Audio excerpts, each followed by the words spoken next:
Dieu désire dans son cœur que son plein conseil soit manifesté. C'est l'objet même de ces méditations. Dieu doit avoir ce plein conseil dans une réelle représentation. C'est pour cela qu'il introduit dans son œuvre ceux qui voudront y entrer et qui paieront le prix qui implique cette position.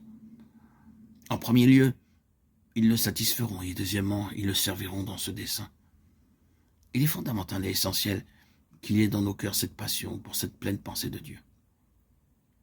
S'il doit nous conduire dans cette voie, il doit trouver en nous un écho pour sa propre satisfaction. Toutefois, dans sa manière d'agir envers nous, il peut aussi nous conduire à travers des voies qu'il permet, c'est-à-dire des voies qui sont moins élevées que sa pleine et ultime pensée nous concernant, mais cependant à travers lesquelles il nous conduira par sa volonté permissive. Nous découvrons parfois que dans notre vie, nous sommes conduits dans quelque chose qui n'est pas intégralement la pleine pensée de Dieu. C'est parfois vrai. Si vous me permettez un témoignage personnel, je peux dire avec une entière assurance que les années passées en tombant comme dans une dénomination de pasteur était la volonté permissive et souveraine de Dieu.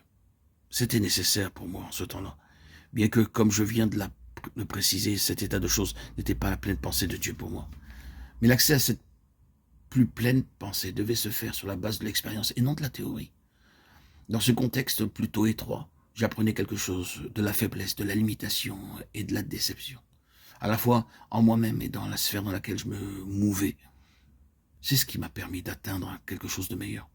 Je ne l'aurais pas connu et je ne l'aurais pas recherché, si ce n'est à cause des situations et de la désillusion expérimentée au cours de cette période. Ce fut cette chose moins élevée qui me fit aspirer au ciel ouvert pour parvenir à un ordre de choses où je n'aurais pas aussi souvent à prêcher dans la semaine, simplement par devoir, parce que c'était attendu de moi, avec ce terrible travail qui consistait à essayer de trouver quelque chose pour assurer la prédication. J'aspirais à un ordre de choses, que le ministère serait issu de la révélation du ciel, et seulement comme le Saint-Esprit le demanderait, et quand il le donnerait. Oh, mon cœur criait pour la délivrance de cet ancien domaine et de ce vieil ordre de choses. Et Dieu, dans sa miséricorde, m'a introduit dans quelque chose d'autre et sur une base expérimentale.